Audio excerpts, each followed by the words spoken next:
Panorama group, जो सोचता है वो करता है। नमस्कार, भारत लाइव देख रहे हैं आप और ये चर्चा गर्म है।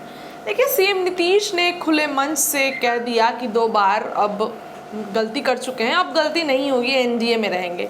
लेकिन क्या अब तेजस्वी शांत हो गए हैं? देखिए, बहुत दिनों से ये चर्चा निकल कर आ रही थी कि अब बीजेपी के घटक दल जो है आरजेडी में जा सकते हैं, या बीजेपी अपने घटक दल पे ध्यान नहीं दे रही है। ध्यान किस पे दे रही है? तो सीएम नीतीश पे दे रही है। तो भाई, सीएम नीतीश भी तो ज़रूरी हैं, लेकिन क्या बीजेपी का ध्यान अपने घटक दलों से हट गया? उपेंद्र कुशवाहा हो गए, फिर चिराग पासवान हो गए, ललन सिंह भी कुछ जदयू से नाराज चल रहे हैं। क्या हो रहा है?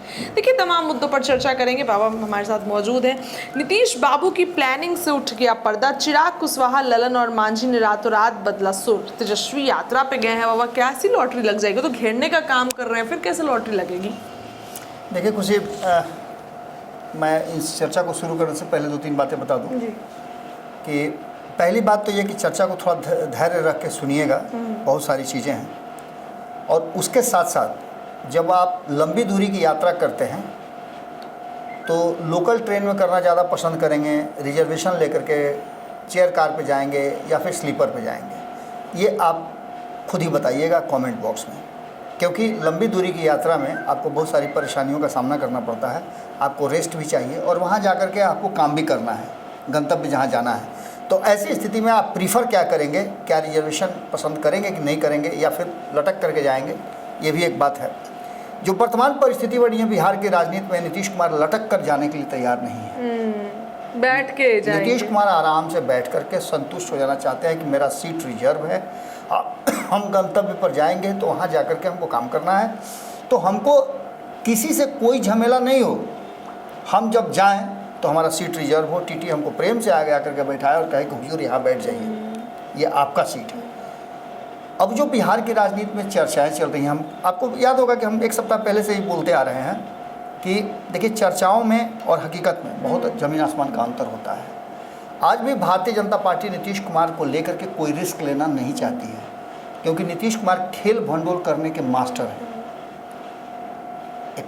बचपन में कहानी होता था कि न खेलेंगे न खेलने देंगे, खेलवे भंडोल कर देंगे। तो नीतीश कुमार ने भंडोल तो कर दिया था। नीतीश कुमार 2022 में जब गए थे तो उन्होंने खेल भंडोल कर दिया था, लेकिन किसी तरह से नरेंद्र मोदी, अमित शाह और भाजपा का जो थिंक टैंक है वो मिलजुल करके नीतीश कुमार को अपने साथ ले आया। इसका फायदा घाटा जो हुआ तो आपके सामने है। अब जो वर्तमान परिस्थिति बनी है उसमें कहा यह जा रहा है कि एक छोटी सी मुलाकात, हमने आपको याद होगा कि मैंने ये भी कहा था कि एक मुलाकात का मतलब ये नहीं होता है कि आप पाला ही बदल दीजिए। एक मुलाकात का मतलब और भी बहुत सारी बातें होती हैं। सरकारी कार्यक्रम में गए थे, ये भी बात है। तेजस्वी यादव की तल्खी को लेकर के भी हमने कहा था इसके 2 मायने होंगे। एक, या तो नीतीश तेजस्वी में बातचीत हो गई है जो एक दूसरे से दूरी दिखाना चाहते हैं, या फिर दोनों में कोई बात नहीं हुई है, तो तेजस्वी यादव प्रस्ताव जो रखे हैं उसे नीतीश कुमार ने रिजेक्ट कर दिया है। ये सभी बातें हैं। इस बीच आपको एक बात समझ में आएगी कि मैं देख रहा था संपादक नमन मिश्रा जी लगातार दिल्ली से आने के बाद कई तथ्यों पर, कई बातों पर, कई लोगों से मुलाकात के बाद उन्होंने कई बातें of the record, on the record कही है। उनमें से कई रिकॉर्ड्स को आज पहली बार, एक और बात मैं बता दूं कि आज पहली बार हम वीडियोज़ का यूज़ करेंगे। हम कुछ वीडियो का यूज़ करेंगे जो ज़रूरी है, बहुत ज़रूरी है उस वीडियो का यूज़ करना, क्योंकि जो बातें हम आज से 15 दिन, 1 महीना पहले कह रहे थे, वो अब आज वो बातें होती हुई दिखाई दे रही हैं। आपको याद होगा खुशी, मैंने कहा था कि बार बार आप ये पूछते थे आप लोग सवाल कि क्या होगा उपेंद्र कुशवाहा का। उपेंद्र कुशवाहा 4 साल जाने वाले थे, 2 ही साल पर क्यों गए, क्यों चुप हैं, उनकी पार्टी क्यों चुप है, इतना सारी बात हो रही है तो क्यों चुप है। हमने क्या कहा था कि जिस दिन उनको सर्टिफिकेट मिल जाएगा और शपथ ग्रहण कर लेंगे, उसके बाद आप देखिए, उस दिन आप देख लीजिएगा, उस दिन के बाद से एक बदले हुए आपको उपेंद्र कुशवाहा मिलेंगे। बदल गए हैं, क्योंकि उपेंद्र कुशवाहा भी अब समझ चुके हैं कि बार बार बबूल के नीचे आम नहीं मिलता है। बार बार वो रिजाइन करते रहे हैं, बार बार उनको सम्मान मिलता रहा है, पद का उन्होंने गरिमा रखा है लेकिन पद की इज्जत नहीं रखी है। ये बात मैं खुल के कह सकता हूँ, क्योंकि हर बार हो सकता है कि उनके स्ट्रेटजी का हिस्सा हो, नीतीश कुमार के मित्र हैं, नीतीश कुमार के छोटे भाई हैं, तो निश्चित रूप से नीतीश कुमार भी जिस तरह का ईगोइस्टिक है उस तरह से उनको भी ईगो हो कि भाई आपने जो दिया तेरा तुझको अर्पण क्या लागे है मैं। वही स्थिति है कि जब भी उन्होंने छोड़ा है किसी दल को या किसी गठबंधन को या किसी पार्टी को, तो उन्होंने जो उनको मिला था उस गठबंधन से, पार्टी से या संगठन से, उसको उन्होंने यथास्थिति वापस करके रैप करके दे दिया है कि लीजिए भाई ये आप रख लीजिए। अब जो वर्तमान परिस्थिति बनी है उसमें 2 साल के लिए उपेंद्र कुशवाहा गए हैं और बिहार की राजनीति में चर्चा ये है कि नीतीश कुमार कौन सी प्लानिंग बना रहे हैं। अब इस प्लानिंग पर से कैसे पर्दा उठा है इसकी एक झलक आपको हम बताते हैं। पहली झलक ये कि भारतीय जनता पार्टी में खलबली मची हुई थी, हम बता रहे थे, और उस खलबली में कुर्बानियाँ बहुत जल्दी होंगी, क्योंकि नीतीश कुमार अगर बीजेपी के साथ हैं, एनडीए में हैं, तो कुर्बानी तो बीजेपी को देनी पड़ेगी। और इस बात को लेकर के चर्चाएं भी शुरू हो चुकी हैं। कहा यह जा रहा है कि 24 घंटा बहुत भारी है भारतीय जनता पार्टी के लिए, खास करके भारतीय जनता पार्टी के बिहार नेतृत्व के लिए, बिहार चैप्टर के लिए। इस बीच में नीतीश कुमार जो बातें चल रही थी कि मंत्रिमंडल विस्तार से लेकर के अन्य जो आयोग और सबका गठन जो था, बोर्ड का गठन जो चल रहा था, उसको लेकर के, इन सभी चीज़ों पर नीतीश कुमार तैयार तो हो जाएंगे, तैयार हैं भी, लेकिन इससे पहले भारतीय जनता पार्टी को कुछ ऐसे मुद्दे हैं जिस पर नीतीश कुमार को पसंद नहीं है। उस मुद्दे से या तो हटना पड़ेगा, या फिर जिसकी चर्चा हम पहले से भी कर रहे हैं, या फिर उन लोगों को जो उस मुद्दे पर अड़े हुए हैं उन लोगों की कुर्बानी देनी होगी। ऐसा पहले भी हो चुका है। तो अब जो वर्तमान परिस्थिति बनी है उसमें आपने सुना होगा कि सभी लोग कह रहे हैं, सारी मीडिया कह रही है, राजनीतिक गलियारे में इस बात की चर्चा है कि नीतीश कुमार ने कहा है तीसरी कसम तोड़ेंगे। जितनी बार नीतीश कुमार रिपीट कर रहे हैं कि कहीं नहीं जाएंगे, उतनी बार संभावनाएं बढ़ती जा रही हैं। लोगों का डर बढ़ता जा रहा है कि कहीं नीतीश कुमार जाएंगे। उनके जाने आने से बहुत बड़ा कोई ये नहीं होना है। उनके जाने आने से होगा क्या कि नीतीश कुमार की क्या स्थिति रहेगी। हमने कल ही बताया था कि कुछ सर्वे आए हैं, उस सर्वे रिपोर्ट में कहानी कुछ और कह रही है। वो भी तो देख रहे होंगे। उसको भी ठीक करने की जरूरत है। तो अब जबकि ये चर्चाएं खूब चल रही थी, चिराग पासवान को लेकर के भी चर्चा चली कि उनकी पार्टी में भी जो उनके सांसद हैं दूसरे के संपर्क में है, वगैरह वगैरह, ये सब बातें चल रही थी। उसके पीछे कारण ये था कि नीतीश कुमार के शराबबंदी को लेकर के या किसी और मुद्दे को लेकर के उनके सांसद बयान दे रहे थे, जिस बयानों को लेकर के एम्बैरेसिंग फील हो रहा था। तो उन सब चीज़ों पर भी विराम लगा है। चिराग पासवान ये बात नहीं मानते हैं। चिराग पासवान से मेरी बात हुई है। चिराग पासवान भी इस बात को नहीं मानते हैं कि नीतीश कुमार पाला बदलने की स्थिति में हैं या पाला बदलेंगे। हो सकता है कि चिराग पासवान भी कोई पॉलिटिक्स कर रहे हैं। नीतीश तो पाला नहीं बदलेंगे, लेकिन तेजस्वी यादव की नज़र उनके अगर बीजेपी के घटक दलों पे, उपेंद्र कुशवाहा का ऐसा बयान जिसकी चर्चा कर रही है, अचानक से क्यों आ गया उनका बयान? ये तो सेकंड फेज की, अचानक से कैसे आया है? मैंने तो 15 दिन पहले बता दिया था कि वो बयान देंगे जिस दिन वो शपथ ग्रहण कर लेंगे। मैंने तो पहले बताया था। और ये क्रोनोलॉजी है कि काम, आप अगर पॉलिटिक्स को समझते, काम हो गया नहीं। आप अगर पॉलिटिक्स को, उनको जीवित रहना है ना, उनको सर्वाइव करना है, वो पॉलिटिशियन है। अगर बयान नहीं देंगे तो फिर पॉलिटिशियन रहेंगे का है? उनके साथ लोगों का हुजूम है, उन लोगों को उनको खुश रखना है ना, उन लोगों के लिए उनको अपना नेता बन करके नेतृत्व करना है। जो लोग उनसे अपेक्षा रखे हुए हैं, बहुत सारे लोगों का अपेक्षा तो 2024 में टूटा, लेकिन उसके आगे जो अपेक्षा रखे हुए हैं उन लोगों का क्या होगा? तो उन लोगों के लिए तो उनको तैयार रहना होगा ना। अपनी हिस्सेदारी, अपना हक मांगना और छीनना पड़ेगा, तो उसके लिए तो वो बयान देंगे ही देंगे। अब वो जगह पे आ गए हैं, अब सीट पर आप बैठ जाते हैं, उसके बाद ही ना आप अपना इधर उधर फैलाते हैं, सारा जितना बैग है सबको सुरक्षित रखते हैं। सीट पर बैठने के बाद ही ना। अब स्थिति ये हो गई है कि चिराग पासवान की तरफ से तो ये क्लियर हो चुका है कि नीतीश कुमार कहीं नहीं जा रहे हैं, नीतीश कुमार एनडीए में ही रहेंगे। और ये पहला ऐसा चुनाव होगा कि राष्ट्रीय जनता दल और कांग्रेस को छोड़ करके, वाम दलों को छोड़ करके, बाकी के सभी जो छोटे छोटे दल हैं बिहार के, वो सभी लोग इनके साथ होंगे, एनडीए के साथ।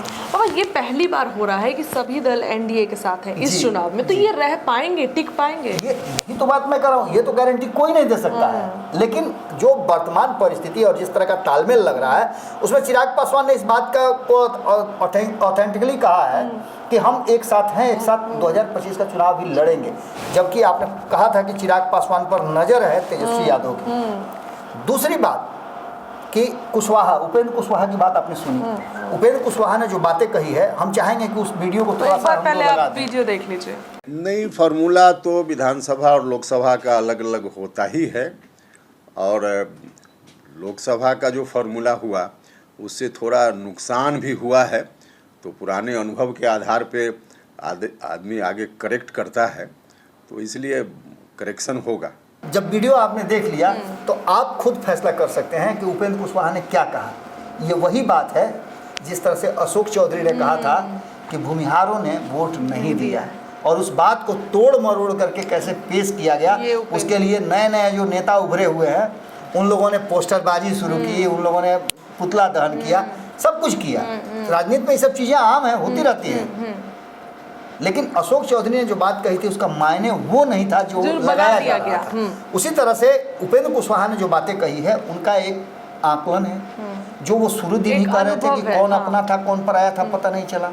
ये बात 2020 में नीतीश कुमार ने भी रिपीट किया था कि कौन अपना था कौन पराया था, जब 43 सीट पे हुआ के लटक गए थे। उपेंद्र कुशवाहा हारने के बाद कहे कि सब कुछ ठीक ठाक था, जो हुआ आपको पता ही है, कौन अपना था कौन पराया था पता नहीं चला।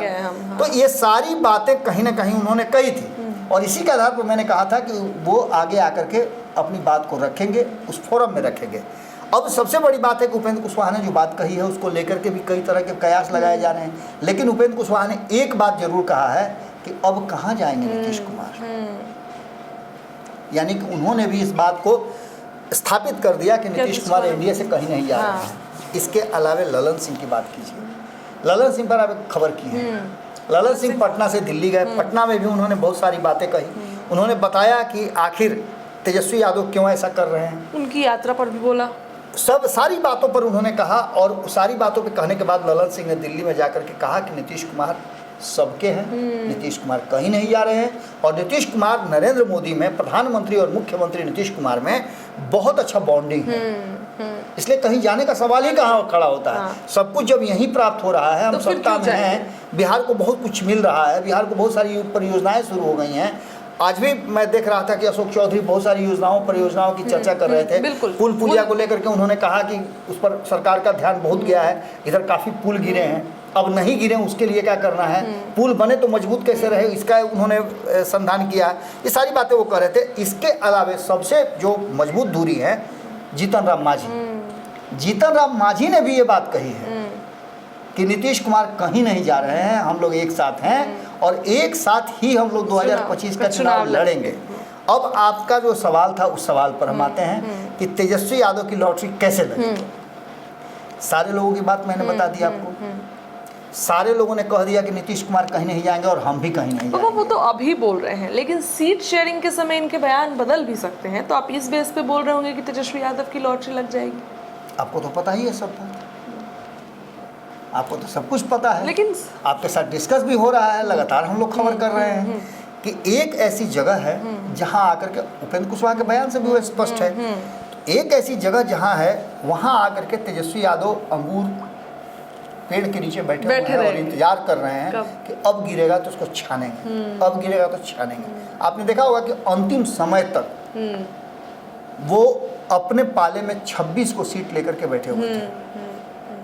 3 सीट उन्होंने, जब मुकेश सहनी एनडीए का हिस्सा नहीं बने तो उन्होंने मुकेश सहनी को 3 सीट दिया। वो इंतजार कर रहे थे उपेंद्र कुशवाहा का भी कि वो आए तो उनको भी 3-5 दो, जो भी होगा कर दें, मना लें। लेकिन चूंकि उपेंद्र कुशवाहा को ये पता था कि राजनीतिक मजबूती कहाँ होगी, नहीं मजबूती कहाँ होगी। राजनीति आप करते हैं सत्ता में बने रहने के लिए ना, आप थोड़े विपक्ष में बैठने के लिए राजनीति करते हैं। अगर विपक्ष में बैठने के लिए राजनीति करते तो भाजपा आज सत्ता में नहीं होती, विपक्ष में तो अच्छा काम कर रही थी। समझा तो इस चीज को उपेंद्र कुशवाहा ने समझा, बाकी के घटक दलों ने भी समझा कि भारतीय जनता पार्टी के साथ रहने में भी भलाई है, सरकार तो उसकी बनेगी। और ऐसे में उन्होंने फैसला लिया। तेजस्वी यादव इंतजार करते रह गए और मुकेश सहनी को छोड़ करके कोई नहीं आया।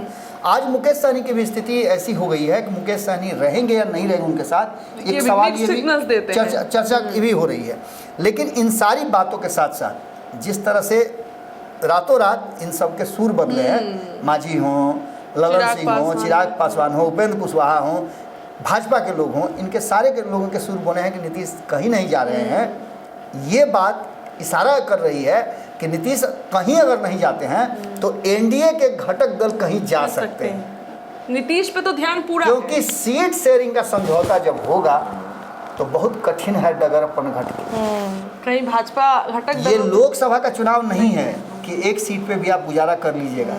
और उपेंद्र यहाँ कुशवाहा ने तो विधानसभा बोल दिया है कि एक सीट नहीं। अब आप समझिए कि चिराग पासवान को 30 से ऊपर सीट चाहिए, 45 सीट के आप नहीं दीजिएगा तो उपेंद्र कुशवाहा चिराग पासवान अपने लोगों को जो लगातार समझाते आ रहे हैं, जिन लोगों का टिकट उन्होंने काटा है लोकसभा में, जिन लोग टिकट के दावेदार थे उन लोगों को ये कहा गया कि आप विधानसभा लड़िएगा, वो लोग क्या करेंगे? तो निश्चित रूप से वो दबाव बनाएंगे। कुछ लोग तो पहले से ही रूठे हुए हैं आपसे। उपेंद्र कुशवाहा का भी वही स्थिति है। जीतन राम मांझी भी कई लोगों से वादा किए हुए हैं, उनको भी पूरा करना है। और ये सभी परिस्थितियां इस बात की तरफ इशारा कर रही हैं कि जब मौका आएगा सीट शेयरिंग का तो सबके अपने अपने डिमांड हैं, अपने अपने ग्रीवांसेज हैं, वहाँ आकर के खींचतान होगा। और उसी लॉटरी की बात मैं कर रहा था कि तेजस्वी यादव उसी लॉटरी की गिनेगा तो लोकेंगे, कहीं और नहीं हमारे पास आएंगे। तो देखिए विकल्प नहीं ना है। विकल्प भी तो आप देखिए, प्रशांत किशोर की बात कीजिएगा। प्रशांत किशोर जिस दिन पार्टी 2 अक्टूबर को बनाएंगे उसके बाद से प्रशांत किशोर की चर्चा और जोर से होगी कि वो क्या करेंगे। 243 सीट पर वो अकेले लड़ना चाहते हैं, किसी से समझौता नहीं करना चाहते हैं, कोई गठबंधन नहीं बनाना चाहते हैं। ये सारी बातें वो कह रहे हैं। कितना इस पर टिके रहते हैं ये अलग बात है। और इन सबको पता है कि जिन लोगों को टिकट नहीं मिलेगा तो हो सकता है कि अच्छे अच्छे जो नेता हैं, मजबूत नेता जो हैं, जिनका जनाधार है, वैसे नेता उधर जा सकते हैं। तो ऐसी स्थिति में ये रिस्क निश्चित रूप से एनडीए गठबंधन नहीं लेगा।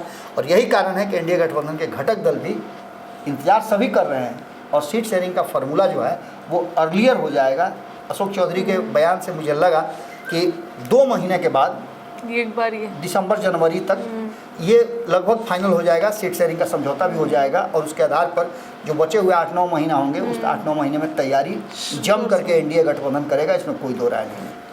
चलिए तो देखिए, विधानसभा चुनाव हालांकि अभी समय है, लेकिन सीट शेयरिंग को लेकर मामला फंसता हुआ नजर आ रहा है। अभी तक ऐलान सीट शेयरिंग को लेकर नहीं हुआ है, लेकिन बीजेपी के घटक दल दबाव बनाना पहले शुरू कर दिए हैं। कहते हैं कि मेन टाइम पर काम नहीं, उससे पहले तो वही प्रिपरेशन अब उपेंद्र कुशवाहा ने शुरू कर दी है, चिराग पासवान भी शुरू कर दिए हैं। अब देखिए, जीतन राम मांझी के भी सुर बदल गए ही हैं। जीतन राम मांझी भी अलग अलग बयान देते हैं। सीट शेयरिंग के समय क्या होगा देखने वाली बात हुई, लेकिन फिलहाल सुर बदलते दिख रहे हैं और तेजस्वी यादव खुश होते दिख रहे हैं। फिलहाल चर्चा क्रम में इतना ही। जुड़े रहिए अपने चैनल के साथ, अपनी राय रखिए। बहुत बहुत धन्यवाद। पनोरमा ग्रुप, जो सोचता है वो करता है। अगर ये वीडियो पसंद आई और वह बिहार के राजनीति और बिहारियत से सरोकार रखेनी तो सब्सक्राइब बटन दबा के चैनल के सब्सक्राइब कर ली। ओजे एगो घंटी बा, ओकरा बटन दबा देला से कुल सटीक और मारक खबर रुआ मुफ्त में मिल जाई। अगर रुआ पत्रकारिता के हमनी के नया प्रयोग में सहयोग कर चाहतानी तो ज्वाइन बटन दबा दी। पेटीएम नंबर नोट कर ली 9386816700। धन्यवाद।